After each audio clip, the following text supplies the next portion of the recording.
اعوذ باللہ من الشیطان الرجیم بسم اللہ الرحمن الرحیم نحمدہ ونصلی علی رسولہ الکریم۔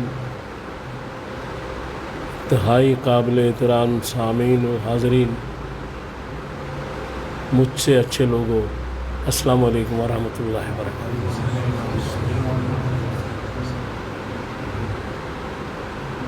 آج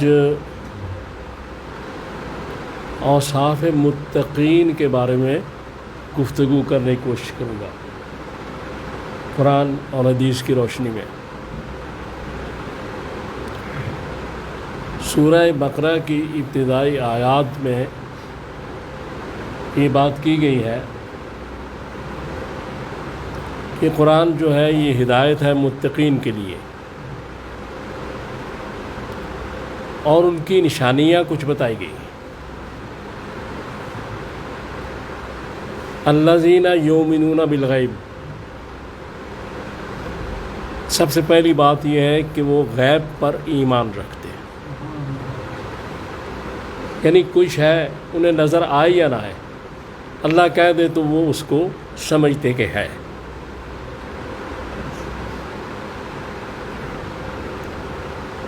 اور اس کے بعد دوسری بات کی گئی وَيُقِيمُونَ الصَّلَاةَ وَمِمَّا رَزَقْنَاهُمْ يُنْفِقُونَ، کہ وہ نماز کو تسلسل کے ساتھ پڑھتے ہیں، مسلسل، یہ نہیں کبھی 2 پڑھ لی، کبھی 3 پڑھ لی، کبھی چھوڑ دی، قائم رہتے ہیں اس پر، مسلسل پڑھتے ہیں۔ یہ متقین کی دوسری شان۔ آگے جو بات آ رہی ہے وہ مما رزقناہم ينفقون، کہ ہم نے جو ان کو رزق دیا ہے وہ اس میں سے اللہ کی راہ میں خرچ کرتے ہیں۔ یہ بات بڑی قابل غور ہے، وَمِمَّا رَزَقْنَا، کہ ہم نے جو رزق دیا، یعنی وہ یہ نہ سمجھیں کہ ہم جو یہ پیسے مال دے رہے ہیں اللہ کی راہ میں یہ کوئی ہمارا ہے، ہم نے دیا ہوا ہے، اور وہ یہ سمجھتے ہیں، اور جو یہ سمجھتے ہیں وہ متقی ہے۔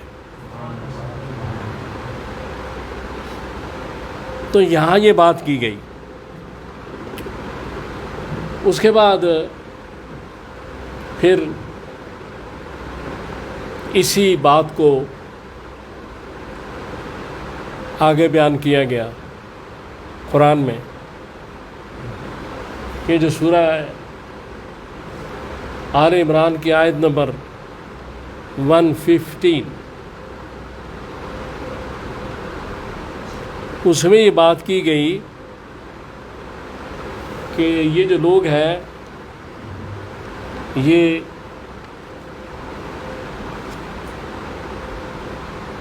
اللہ کی راہ میں خرچ کرتے ہیں، خوشی میں، تکلیف میں، اور پھر یہ اپنے غصے پر قابو رکھتے ہیں، اور پھر یہ قصور معاف کر دیتے ہیں۔ یہ متقین کی نشانی، یعنی خوشی میں اور تکلیف میں۔ مفسرین نے یہ بھی لکھا ہے کہ خوشحالی میں بھی، تنگ دستی میں بھی اللہ کی راہ میں خرچ کرتے ہیں۔ حضرت عائشہ رضی اللہ تعالیٰ عنہا کے پاس ایک دفعہ ایک انگور تھا، انہوں نے وہی صدقہ کر دیا۔ تو یہ سوچنا کہ میرے پاس اتنے پیسے آ جائیں گے پھر میں اللہ کی راہ میں کروں گا، کب آ جائیں گے کیا پتہ ہے، کل کا پتہ نہیں، ابھی کا پتہ نہیں۔ بھائی اگر 1000 روپے آیا تو آج کل جو ہے فلڈ ریلیف میں 1000 میں سے 100 روپیہ تو دے دو، 10,000 ہے زیادہ دے دو، 1,00,000 روپے اور زیادہ دے دو۔ نہیں جی میرے پاس تو 1000 ہے، تو 1000 ہے تو پھر کیا ہوا۔ ایک روایت میں ہے کہ رسول اللہ صلی اللہ علیہ وسلم فرمایا کہ مجھے اسلام کے کام کے لیے کوئی ضرورت ہے مال کی، ایک صاحب سونا لے آئے، ایک صاحب چاندی لے آئے، ایک صاحب چند کھجوریں لے کر آ گئے، ایک شخص جس کے پاس کچھ نہیں تھا اس نے کہا یا رسول اللہ میں اپنی عزت جو ہے یہ صدقہ کرتا ہوں، میرے پاس کچھ نہیں، کوئی مال کچھ بھی نہیں۔ تو مطلب کیا کہ اگر مجھے آپ کو برا کہے گا یا میرے ساتھ زیادتی کرے گا تو میں اس کا برا نہیں مناؤں گا، معاف کر دوں گا۔ میں اپنی عزت، لہذا کم یا زیادہ نہیں دیکھنا، انسانیت کو دیکھنا ہے۔ اس وقت بہت بڑی مصیبت آئی ہے پاکستان میں، اس لیے بعض لوگ سمجھتے ہیں جی ہمارے پاس پیسے ہی نہیں، کہ 10 کھجوروں میں سے ایک کھجور دے دو نا، کیا مسئلہ ہے۔ اس کے بعد یہ متقین کی باتیں ہیں، اور پھر سورہ حامیم کی آیت نمبر جو ہے حامیم سجدہ کی 34، اس میں یہ بات کی گئی کہ نیکی اور برائی برابر نہیں ہوتے۔ اسی طرح ہی ہے نا، نیکی اور برائی برابر نہیں ہوتے، لیکن اگر کوئی بری بات کہتا ہے تو اس کے جواب میں اچھی بات کہہ دو، کل کو تمہارا دوست بھی بن سکتا ہے۔ تو یہیں سے مجھے ایک واقعہ یاد آ گیا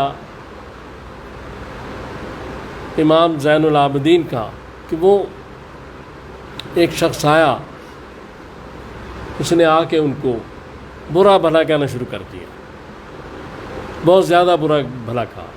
وہ گھر گئے تو گھر سے جا کے دینار کی کوئی تھیلی پڑی تھی، وہ لا کے اس کو دے دیے۔ جب اس کو دیے اس نے تعریف شروع کر دی کہ آپ بھی سخی ہیں جی، آپ کے والد بھی سخی، اور پھر رسول اللہ صلی اللہ علیہ وسلم تک اس نے تعریف کی۔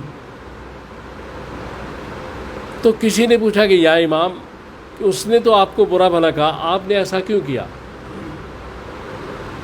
تو آپ نے فرمایا کہ بات یہ ہے کہ جو اس کے پاس تھا اس نے مجھے دے دیا، جو میرے پاس تھا میں نے اس کو دے دیا۔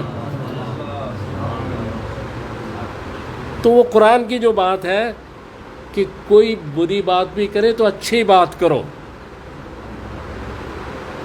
پھر اس کے بعد ایک بہقی کی روایت میں بڑا مشہور واقعہ ہے کہ امام حسین کا ایک غلام جو تھا وہ ان کو وضو کرا رہا تھا، تو اس سے برتن بھی گر گیا، پانی بھی گر گیا آپ پر، تو آپ کے چہرے پہ غصے کے اثرات آئے۔ تو سورہ آل عمران کی آیت نمبر 115 ہے، 115، تو اس نے وہ تلاوت کر دی غلام نے، اور اس میں یہ کہا گیا تھا کہ جو لوگ غصے کو پی جاتے ہیں قصور معاف کر دیتے ہیں۔ جب اس نے کہا کہ غصے کو پی جاتے ہیں تو امام حسین نے غصے کو ضبط کیا اور اس کو معاف کر دیا۔ اور جب اس نے اس آیت کا اگلا ٹکڑا پڑھا کہ وہ